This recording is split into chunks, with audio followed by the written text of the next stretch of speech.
Es de vida o muerte, necesito que venga de inmediato, pero sola, y no le diga nada a su esposo.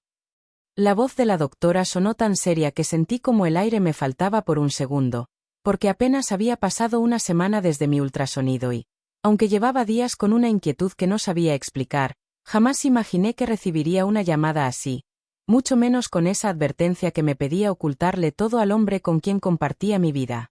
Guardé el teléfono con las manos tensas, caminé hacia la sala intentando mantener la calma y, antes de entrar, escuché su voz junto a la de su madre hablando de mí como si yo no estuviera en casa.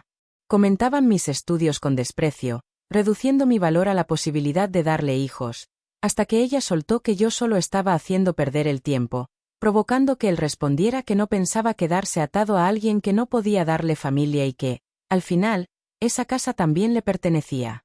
No entré ni reclamé, respiré hondo, apreté el bolso contra mi pecho y salí rumbo al hospital con una serenidad que ni yo comprendía, porque algo dentro de mí presentía que esa llamada no solo hablaba de mi vida, sino del secreto que mi esposo llevaba demasiado tiempo ocultando.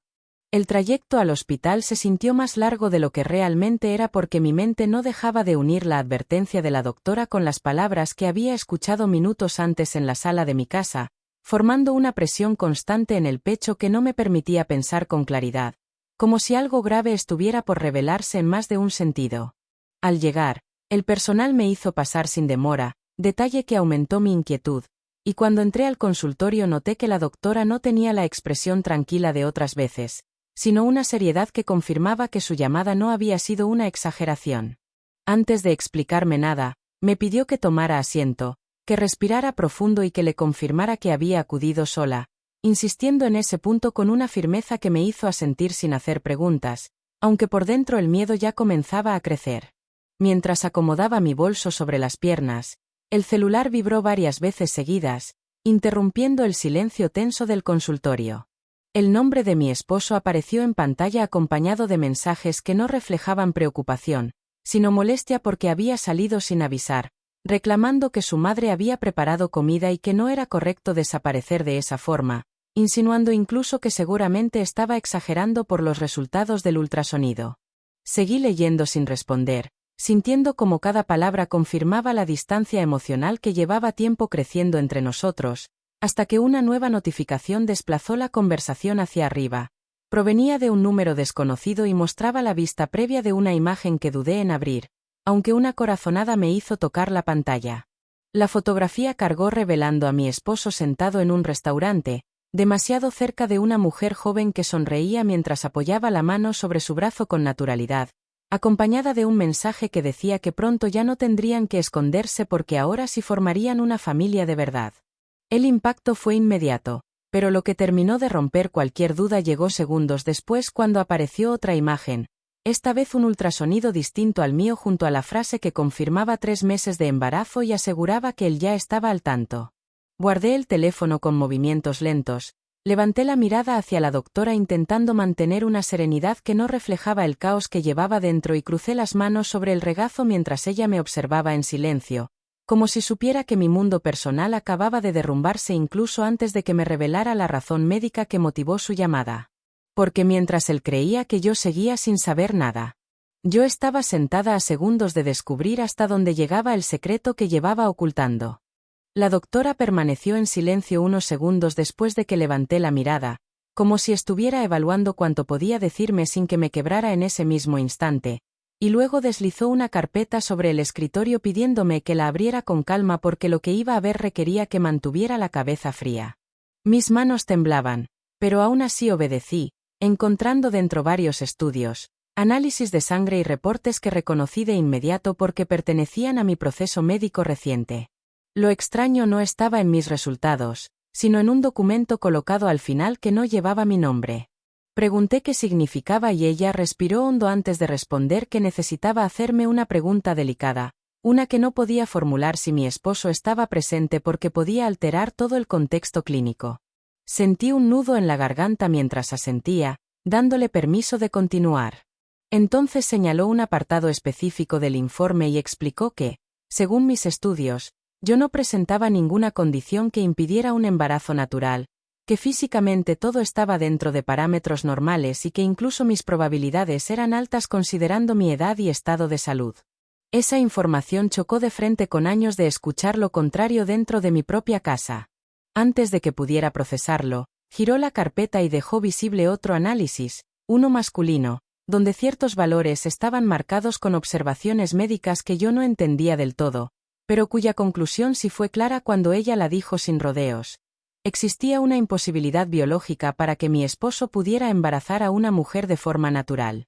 El silencio que siguió fue pesado, casi irreal, porque mi mente conectó de inmediato esa información con el ultrasonido que había recibido minutos antes en el celular, con los 3 meses de embarazo de aquella mujer y con cada insulto que él había permitido que su madre me dijera durante años. La doctora continuó hablando con cuidado, explicando que había revisado historiales antiguos, que ciertos tratamientos registrados no coincidían con lo que yo había declarado y que por esa razón había decidido llamarme sola, ya que necesitaba confirmar si yo estaba al tanto de esos datos o si alguien me los había ocultado deliberadamente. Negué despacio, sintiendo como una nueva capa de traición comenzaba a revelarse frente a mí, más fría, más calculada, más difícil de digerir que la infidelidad misma. Porque en ese instante entendí que no solo me habían engañado como esposa. También habían manipulado mi verdad médica para hacerme creer que el problema siempre había sido mío. La revelación médica todavía estaba asentándose dentro de mí cuando la doctora volvió a abrir la carpeta y mencionó que había otro motivo por el cual necesitaba hablar conmigo sin la presencia de mi esposo, algo que no solo tenía implicaciones clínicas, sino también legales, detalle que me obligó a enderezar la espalda porque la palabra legal cambió por completo el peso de la conversación. Explicó que, durante la revisión de mis historiales, detectaron autorizaciones firmadas a mi nombre para ciertos procedimientos y tratamientos de fertilidad que yo jamás recordaba haber aprobado, documentos que incluían consentimiento para medicaciones hormonales y estudios invasivos realizados meses atrás. Sentí un vacío en el estómago al escuchar fechas, clínicas y firmas que llevaban mi nombre, pero que no habían pasado por mis manos de forma consciente. La doctora deslizó copias certificadas hacia mí para que pudiera revisarlas con calma, señalando que el hospital estaba obligado a notificar cualquier irregularidad cuando existía la sospecha de manipulación de consentimiento médico, especialmente en procesos relacionados con fertilidad. Observé cada hoja reconociendo mi firma reproducida con exactitud, pero también recordando que, en esas fechas, yo había estado bajo tratamientos que me provocaban cansancio extremo, mareos constantes y periodos de confusión que siempre atribuí al estrés emocional de no poder embarazarme. Con voz suave, la doctora añadió que varios medicamentos registrados en mi expediente no coincidían con los que ella misma había prescrito en consultas anteriores, lo que sugería que alguien había intervenido mi tratamiento con sustancias que podían alterar resultados hormonales y hacer parecer que el problema reproductivo provenía de mi cuerpo. El impacto de esa posibilidad fue más frío que cualquier insulto que hubiera recibido en casa, porque implicaba planificación, tiempo y una intención clara de sostener una mentira médica durante años. Intenté hablar, pero la voz no me salió al principio. Solo pude levantar la vista y preguntar quién había autorizado todo eso, esperando una respuesta que en el fondo ya temía. La doctora no dio nombres de inmediato, pero señaló la línea de responsable administrativo que acompañaba cada consentimiento y explicó que todas las gestiones habían sido realizadas por mi esposo bajo el argumento de que yo prefería que él manejara los trámites debido a mi estado emocional.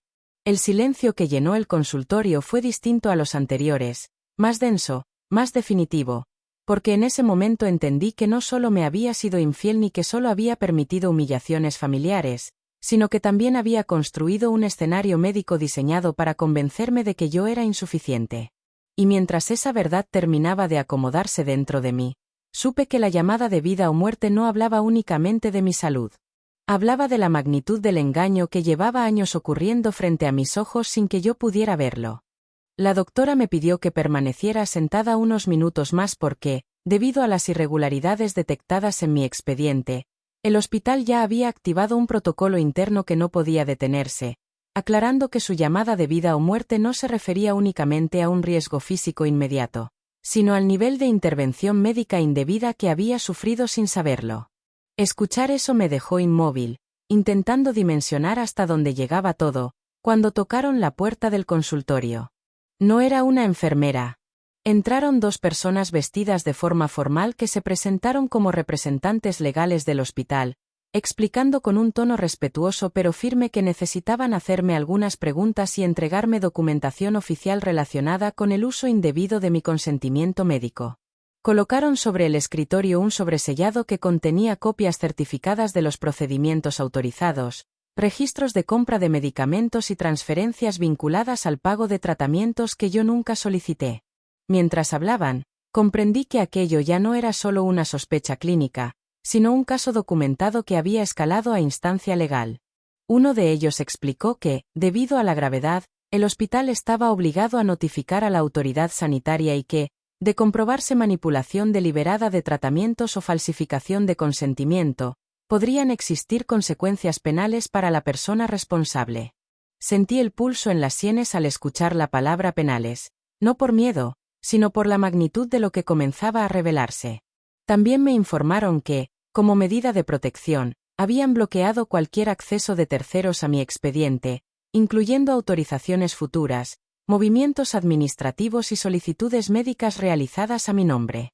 Eso significaba que nadie, ni siquiera mi esposo, podría volver a intervenir en mis procesos sin mi presencia física y validación directa.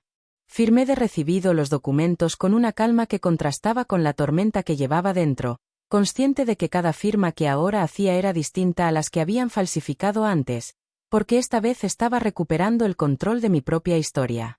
Antes de retirarse, uno de los representantes mencionó que, si yo decidía proceder legalmente, el hospital respaldaría la investigación aportando todo el historial de intervenciones registradas. Cuando la puerta se cerró, el silencio regresó al consultorio, pero ya no era el mismo silencio de incertidumbre del inicio.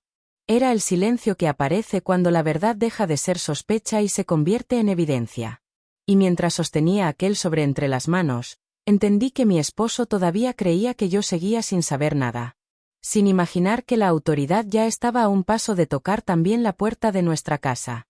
Permanecí sentada varios segundos después de que los representantes legales salieron del consultorio, sosteniendo el sobre entre las manos mientras intentaba ordenar todo lo que acababa de escuchar, sintiendo que cada documento no solo hablaba de procedimientos médicos, sino de años completos de mi vida construidos sobre una mentira que yo jamás imaginé. La conversación continuó con un tono más profundo, enfocándose ahora en explicarme el impacto real de los tratamientos registrados en mi expediente y la forma en que habían alterado mis resultados sin que yo lo supiera. Escuché con atención mientras me detallaban que varios de los medicamentos administrados no estaban diseñados para ayudar a la fertilidad, sino para modificar temporalmente mis niveles hormonales, provocando desajustes que hacían parecer que mi cuerpo no podía sostener un embarazo, generando diagnósticos que reforzaban una incapacidad inexistente. Esa explicación removió recuerdos que comenzaron a encajar con una claridad dolorosa, como las etapas de cansancio extremo, los cambios emocionales repentinos y la culpa constante que cargaba cada vez que los estudios no mostraban lo que esperábamos. También me aclararon que ese tipo de medicación no podía obtenerse sin autorizaciones firmadas ni sin la intervención directa de un responsable administrativo, lo que confirmaba que alguien había gestionado cada paso con conocimiento pleno de sus efectos. No necesité escuchar su nombre para entender quién había estado detrás de todo, porque mi memoria ya reconstruía escenas donde él insistía en encargarse de trámites, recoger recetas o firmar documentos bajo el argumento de que yo estaba demasiado afectada para hacerlo. Cada gesto que antes interpreté como apoyo ahora revelaba otra intención, más calculada, más fría, sostenida en el tiempo con una precisión que me helaba la sangre.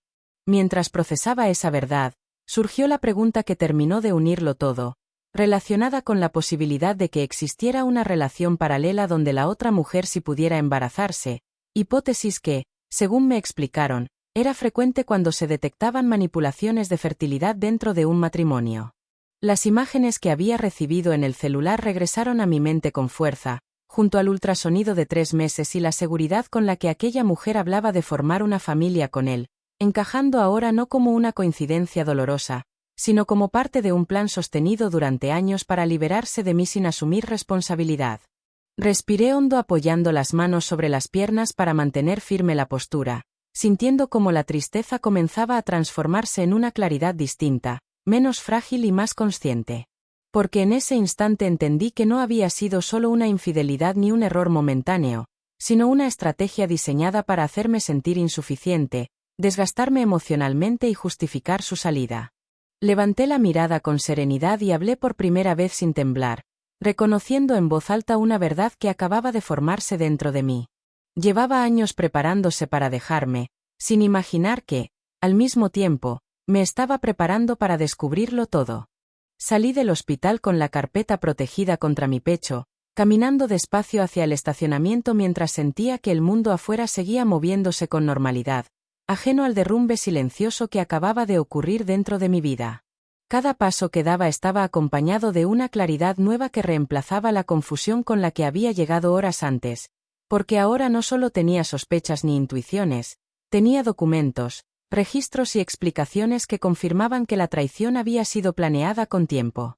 Durante el trayecto a casa no encendí la radio ni revisé el teléfono, necesitaba silencio para ordenar lo que haría a partir de ese momento, aunque la calma que mostraba por fuera contrastaba con la intensidad de los pensamientos que se acomodaban dentro de mí con una precisión fría.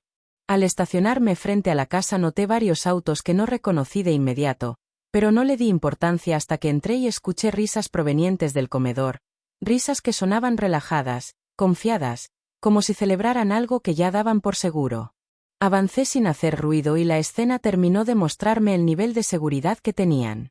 Su madre estaba sentada a la cabecera hablando de planes futuros, mencionando cambios en la casa, remodelaciones y la llegada de un nuevo comienzo, mientras él sonreía revisando documentos extendidos sobre la mesa junto a la mujer que ya no necesitaba imaginar porque estaba ahí, físicamente presente, ocupando un espacio que todavía era mío. Conversaban sobre tiempos, mudanzas y dinero como si mi salida fuera solo cuestión de días, convencidos de que yo seguiría cargando con la culpa de no haber podido dar hijos y que aceptaría marcharme sin cuestionar nada. Escuché cómo hablaban de abogados, de acuerdos rápidos y de evitar escándalos para proteger su reputación, dejando claro que ya existía un plan para reemplazarme sin que su imagen pública se viera afectada. Lo que no sabían era que cada palabra que decían ahora tenía un peso distinto, porque mientras ellos creían que yo seguía atrapada en la mentira que habían construido, yo ya conocía la verdad médica, la manipulación, las firmas falsificadas y el proceso legal que estaba comenzando a moverse. Me mantuve en silencio observando unos segundos más, sintiendo como el miedo que antes me paralizaba comenzaba a desaparecer para dar paso a una calma más firme, más consciente. Porque mientras ellos celebraban una victoria que creían segura, no tenían idea de que su salida legal ya había comenzado a cerrarse sin que pudieran evitarlo. Perfecto, seguimos a progresao dramática sem quebrar continuidade elevando a consecuencia para o plano físico e visível, que é onde a retencao costuma disparar porque o espectador ve a queda acontecer. Lina até aquí. Hospital revela manipulación médica. Evidencia legal activada.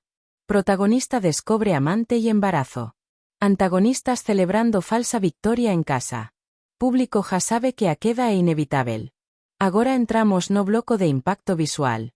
Claqueta bloque 7. Consecuencia física. 3,000 caracteres.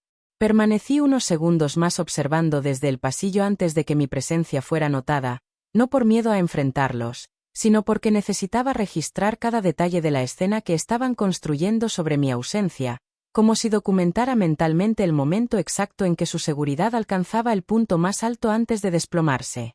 Las carpetas abiertas sobre la mesa, los planos de remodelación, las conversaciones sobre habitaciones y espacios para el bebé confirmaban que ya se sentían dueños absolutos de una vida que todavía estaba legalmente unida a la mía. No hice ruido al retirarme hacia la entrada principal porque, en ese instante, el timbre sonó antes de que pudiera siquiera tocar la manija, provocando que las risas se interrumpieran desde el comedor. Escuché pasos apresurados y la voz de mi esposo preguntando quién era con un tono irritado, como si la visita llegara en mal momento para sus planes. Abrí la puerta antes de que él llegara.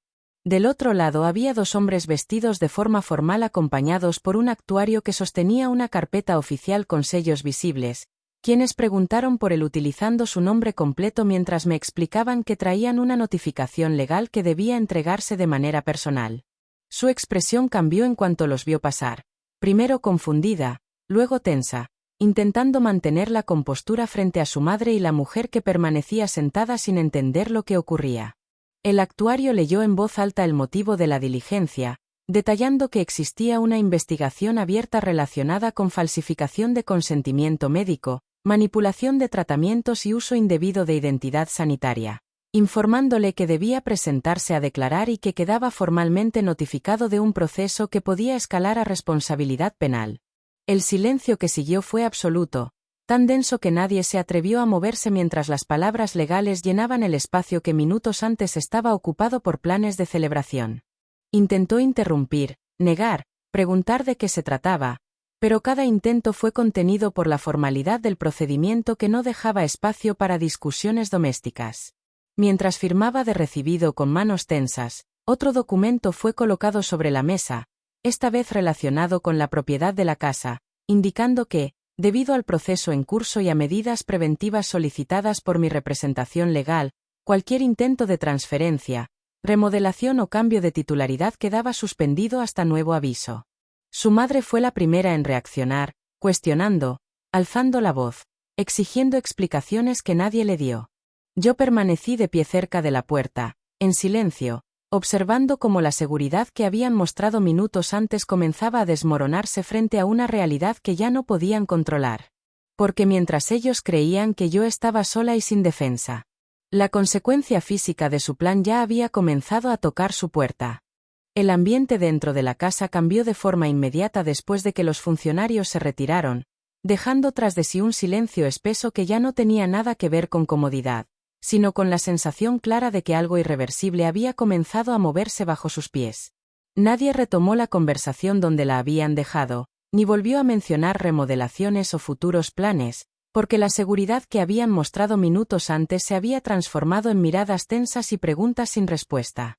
Observé cómo él intentaba reaccionar, revisando los documentos una y otra vez como si al leerlos de nuevo pudieran cambiar su contenido, mientras su madre exigía explicaciones con un tono cada vez más alterado y la mujer que lo acompañaba permanecía en silencio, abrazándose el vientre con una inquietud que ya no tenía la misma confianza de antes. No necesité decir nada en ese momento. Mi silencio era más contundente que cualquier reclamo porque ahora sabía que el proceso apenas estaba comenzando. Esa misma noche recibí la llamada de mi abogado confirmando que, debido a la investigación en curso y a las pruebas médicas documentadas, se habían solicitado medidas adicionales de protección patrimonial, lo que incluía la imposibilidad de que él permaneciera en la propiedad mientras avanzaban las diligencias, ya que existía riesgo de alteración de documentos, destrucción de evidencia o movimientos financieros indebidos. La notificación formal llegó menos de 48 horas después. Cuando tocaron la puerta nuevamente, esta vez no hubo confusión sobre el motivo. El actuario regresó acompañado por personal autorizado para ejecutar la medida preventiva, explicando con claridad que él debía desalojar la vivienda de manera temporal mientras se resolvía el proceso legal, otorgándole un plazo corto para retirar pertenencias personales bajo inventario supervisado. Su reacción fue inmediata, mezclando incredulidad con enojo, intentando argumentar que también era su casa, que no podían sacarlo así, pero cada palabra chocaba contra la formalidad del procedimiento que no dejaba espacio para negociaciones improvisadas. Observé la escena desde el pasillo mientras abrían closets, registraban objetos y elaboraban listas detalladas de lo que podía y no podía llevarse, transformando el hogar donde alguna vez me sentí pequeña en un espacio donde ahora él era quien perdía control. Su madre intentó intervenir, alzando la voz, exigiendo respeto, pero terminó retrocediendo cuando comprendió que la orden no dependía de discusiones familiares. La mujer que esperaba a su hijo permanecía cerca de la puerta, sosteniendo una maleta pequeña que no parecía preparada para la magnitud del momento. Porque en cuestión de horas, quienes planeaban ocupar mi lugar se encontraban saliendo con lo mínimo, rumbo a un destino que ya no tenía nada que ver con la vida que creían asegurada dentro de esa casa. Perfeito. Seguimos totalmente alineados como a línea dramática e já entramos na fase onde o contraste emocional aumenta a retencao porque o público ve a diferenca entre antes e agora. Progresao até aquí.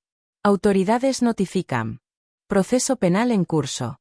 Bienes bloqueados. Desalojo temporal ejecutado.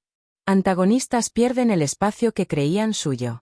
Agora entramos no veicio emocional y queda social. Claqueta bloque 9. Confrontación final. 3,000 caracteres. Los días que siguieron al desalojo avanzaron con una velocidad extraña, como si el tiempo hubiera decidido moverse más rápido para unos y más lento para otros, porque mientras yo comenzaba a reorganizar mi vida dentro de un silencio que ya no dolía igual, él enfrentaba un escenario completamente distinto al que había planeado. Supe por terceros que se había instalado en un motel de paso junto a la mujer que esperaba a su hijo, un lugar pequeño, ruidoso y lejos de la comodidad que había dado por segura durante años.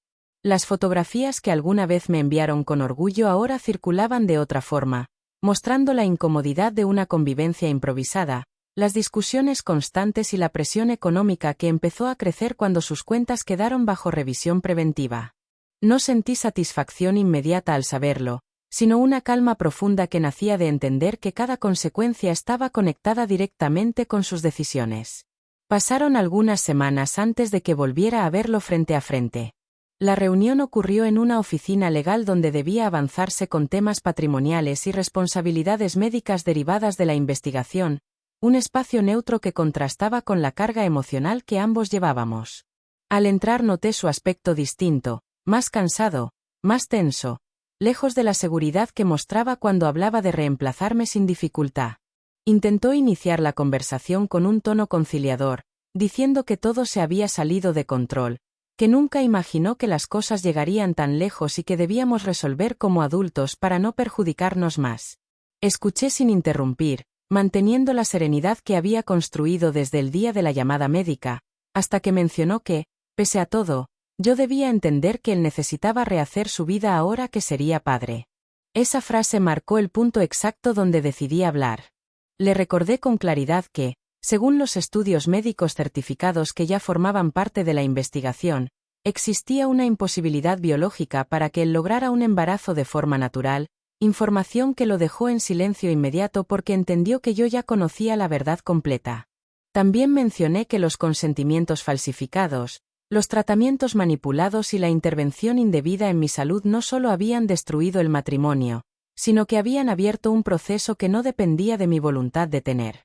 Su mirada cambió en ese instante, pasando de la negociación a una preocupación real que ya no podía disimular. Respiré hondo antes de decir la única frase que sentía necesaria para cerrar ese capítulo frente a él. Perderte fue lo mejor que me pasó, porque para salvar tu mentira, intentaste destruir mi verdad. Y al pronunciarlo entendí que la confrontación que había imaginado tantas veces. Ya no buscaba respuestas, sino cierre. Salir de aquella oficina no se sintió como una victoria ruidosa ni como un momento de celebración, sino como un cierre silencioso que llevaba años formándose sin que yo pudiera verlo con claridad. Caminé hacia el estacionamiento con la carpeta bajo el brazo, pero esta vez el peso no era emocional, sino administrativo, compuesto por resoluciones, protecciones patrimoniales y documentos que confirmaban que mi vida ya no estaba ligada a la suya ni legal ni médicamente.